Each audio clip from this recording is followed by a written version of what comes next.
Pemirsa, Presiden Joko Widodo menyayangkan banyaknya warga Indonesia yang berobat ke luar negeri meski fasilitas kesehatan di dalam negeri sudah sangat baik. Menurutnya sekitar 165 triliun rupiah per tahun devisa Indonesia hilang karena hal ini. Di acara peresmian sebuah rumah sakit swasta di Bandung Senin pagi, Presiden mengapresiasi kondisi fasilitas-fasilitas kesehatan di Indonesia yang menurutnya saat ini sudah semakin membaik. Joko Widodo menjelaskan masih kurangnya dokter spesialis di dalam negeri membuat hampir 2 juta penduduk Indonesia berobat ke luar negeri per tahunnya. Presiden berharap dengan bertambahnya rumah sakit yang memiliki fasilitas dan dokter yang mumpuni mampu mempermudah masyarakat mendapatkan akses dan layanan kesehatan yang semakin baik di tanah air.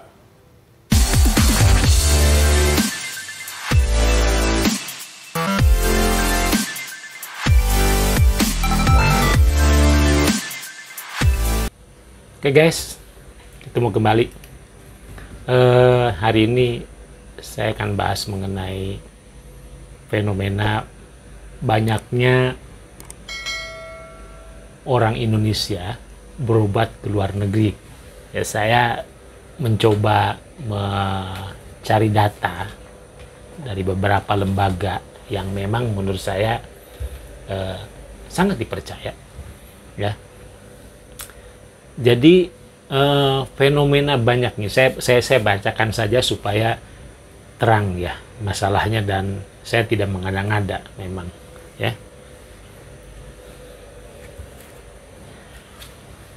Banyaknya WNI yang berobat ke luar negeri kembali disinggung oleh Presiden Jokowi. Mengatakan bahwa terdapat hampir 2 juta WNI. Bayangkan saja 2 juta WNI ya berobat ke luar negeri merata di beberapa negara, Singapura, Malaysia ya mungkin, atau mungkin yang lebih canggih lagi di Amerika, di Eropa. Ini juga menarik menurut saya, di mana kita lagi mencoba menggalakkan bagaimana pelayanan di Indonesia ya dengan standar rumah sakit yang harus sesuai dengan akreditasi GCI dan sebagainya.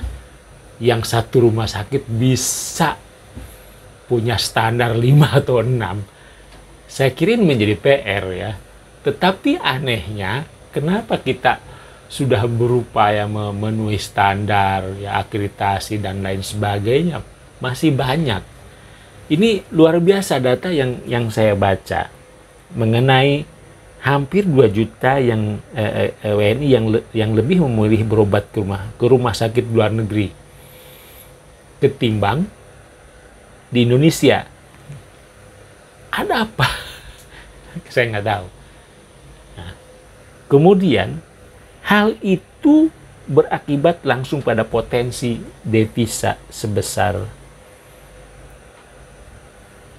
ini nggak main-main nih, 165 triliun. 130 triliun yang hilang di berbagai negara. Jadi 165 triliun itu dibagi ke beberapa negara tetangga kita ya yang berobat. Apa yang berobat kita nggak tahu. Saya nggak punya data. Tetapi fenomena ini menjadi luar biasa menurut saya. Lalu informasi yang diterima oleh Pak Jokowi itu hampir 2 juta masyarakat kita masih pergi berobat ke luar negeri apabila sakit. Ya tentu ini adalah konteksnya adalah berobat. Ya, tentu mereka sakit ya, mereka sakit. Apakah di Indonesia tidak ada sarana atau tidak ada alat atau yang lainnya? Saya pikir juga tidak tahu. Nih saya bacakan aja ya. Menanggapi hal itu, juru bicara Kementerian Kesehatan ya mengatakan banyaknya yang berobat ke luar negeri tidak perlu dikaitkan dengan kurangnya pelayanan rumah sakit maupun kualitas SDM Indonesia. Ya. Jadi sebetulnya kalau dilihat pernyataan ini kan sebetulnya nggak ada hubungannya. SDM kita mumpuni sebetulnya. SDM kita mampu karena banyak juga orang-orang kita banyak lulusan dari luar negeri yang berobat Yang belajar, yang sekolah menimba ilmu di luar negeri dan mereka pulang ke Indonesia tentu mempraktekkan apa ilmunya dari luar negeri. Dari SDM sebetulnya tidak masalah ya, tidak masalah. Oke, kita kaji lagi sebetulnya. Memilih pengobatan berarti sama saja sama seperti memilih pelayanan secara keseluruhan. Bukan hanya memiliki dokternya saja. Semisal kita memilih dokternya bagus, namun alatnya tidak canggih, ya nggak bisa. Ya betul. Jadi bukan dari SDM-nya saja yang unggul, tetapi peralatannya tidak memenuhi, ya nggak ada sinkronisasinya. Atau sebaliknya, alatnya canggih ternyata SDM-nya nggak bisa, ya sama, bodoh aja. Ya. Jadi ini satu hal yang menurut saya ada korelasinya. Ya. Namun pelayanan tidak baik, ya nggak bisa juga. Ya, nggak bisa juga. Ya benar, alat bagus, SDM bagus, pelayanannya jelek. Karena pelayanan itu sangat fundamental. Berbicara pelayanan bukan berbicara konteks satu SDM. Harusnya holistik, berkaitan satu sama lain. Ya, disiplin ilmunya. Penunjangnya harus sama lain. Ada profesi-profesi di rumah sakit itu saling berkesinambungan. Nggak bisa hanya satu profesi. Memang bisnis rumah sakit itu kan sebutnya bisnis kesehatan. Orang Indonesia mungkin memilihnya dan memilih dokter. Tidak dibungkiri. Ya, bisnis hospital is doctor. Ini satu alasan yang memang kenapa ke luar negeri. Jadi bukan konteksnya dari SDM, peralatan, tapi pelayanannya. Saya setuju pelayanannya. Oke.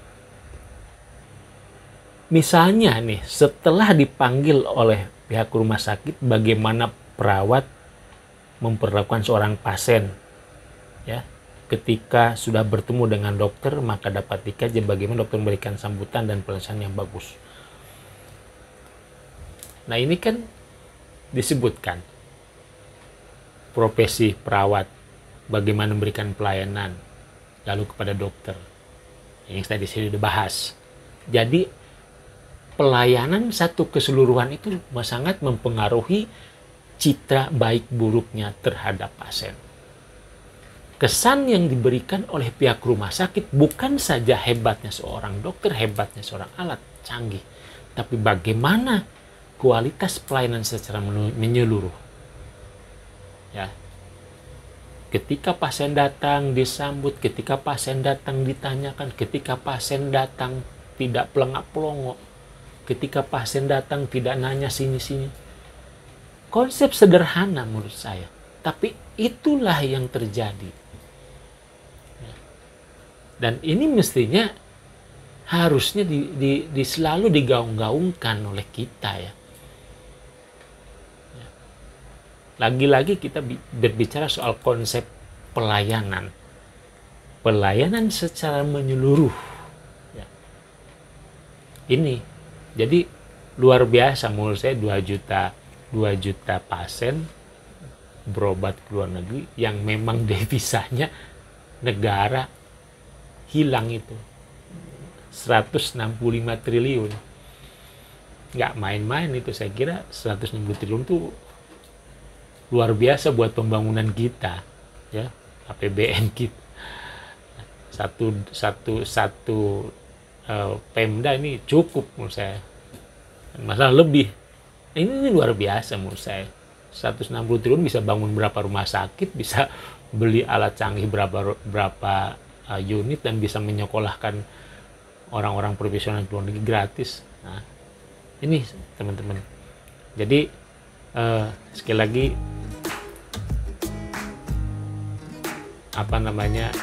saya sangat tertarik dengan pernyataan Pak Presiden yang memang menurut saya ini perlu kita benahi dari hulu sampai hilir. Ya. Oke, itu terima kasih teman-teman supaya menjadi perhatian kita semua, dan pelayanan yang utama pada pasien yang sangat membutuhkan. Terima kasih. Semangat.